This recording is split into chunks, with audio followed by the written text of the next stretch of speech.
Okay, hello everyone, and welcome to our first ever podcast on our Wellsite Automation series. Today I am joined by Ryan Hale, and Ryan is the automation coordinator, or an automation coordinator at Encana. So hi Ryan. Hi. How are you doing today?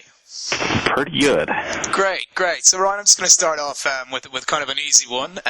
Just going to talk a little bit through, I suppose, some of this stuff. But Ryan, when did you first become interested in automation? When I was kind of in school, I did see that a lot of people were interested in the electrical side of the world and automation. I started in automotive and diesel electronics, and I just really enjoyed it from there, and here we are now. Excellent. And how did that kind of transition into the career that you have built today? From the automotive side of the world, tearing things apart and putting them back together, I got a job doing communications, and there was a lot of that, from circuit boards to actually installing radios and working for the oil field in doing communications. Excellent. So, I mean, I think personally, from my own point of view, looking into this project and putting this agenda together, it really feels like automation kind of goes against the grain in the oil and gas space. I mean, it's a tough time out there. Everyone knows that for oil prices, but I mean, operators have actually invested 7% more in automation in 2015 than in 2014. So, I mean, Ryan, why do you think automation is so important right now? Why is it going against that trend? Everything's based on your base production and trying to just stabilize that. And if you can find a better way to get more production, and automation clearly does that, then it's a no-brainer to go ahead and invest into it. It pays it back. Certainly. I mean, what are the main areas there where you see that payback? I mean, what are the main benefits right now? More oil, more gas, and just a better operation of how to get it out of the ground and get it sold.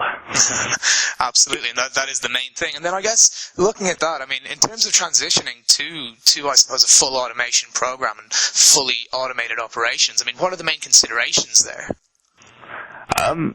Just kind of what you need, and having the forethought of knowing what it's going to benefit you, whether it's going to benefit you from the production side in getting more oil and gas or reporting. They all kind of go hand in hand. Certainly. And then on foot of this, and I'm certainly looking forward to this Congress at the end of January. I think it's going to be great. But what are you most looking forward to at the initiative? Just hearing from the other panelists and the other companies that are doing the same kind of thing. I'm sure everybody thinks that they have the best idea, but there's a lot of knowledge to be gained from the experience of everyone else. Certainly.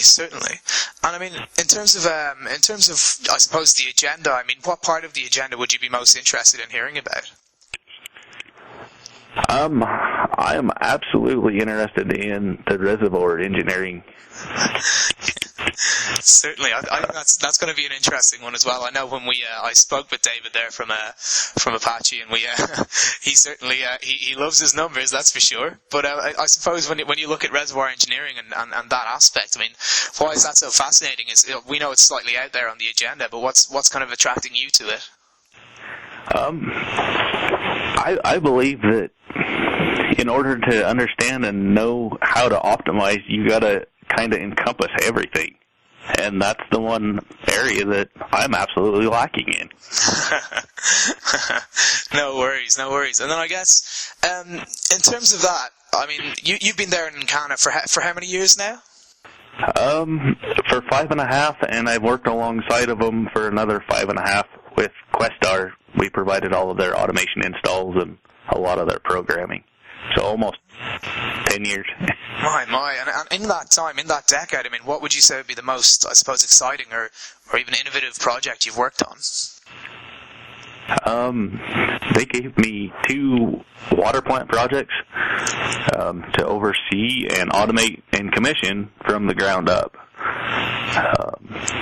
Very nifty. But was that tricky, or was that just a lot of fun? It was both.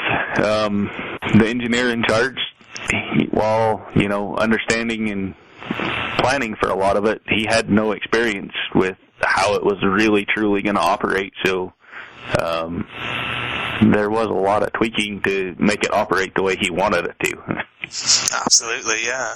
Well, and as well, I mean, there's so many things on this agenda, and I think, in terms of automation, there's so many different applications for these technologies, and a lot of new technologies. I guess it's one area in oil and gas where there's so much progress. But what do you see as being the next area of advancement in this space? From my point of view, which is more of the wellhead side, I think more cross-training and getting more people the operators more up to speed to utilize automation to help make their job easier, and reporting by exception. Absolutely. I know that everyone I spoke with putting this together, pump by exception and that operating by exception philosophy is such a huge thing. And why do you think that's, do you think it's people make an easy transition to that, or do you think it takes a little while, and if so, why? It does take a little while, and a big proponent in that is the trust factor of knowing how the automation system works and how trusting it. Certainly. I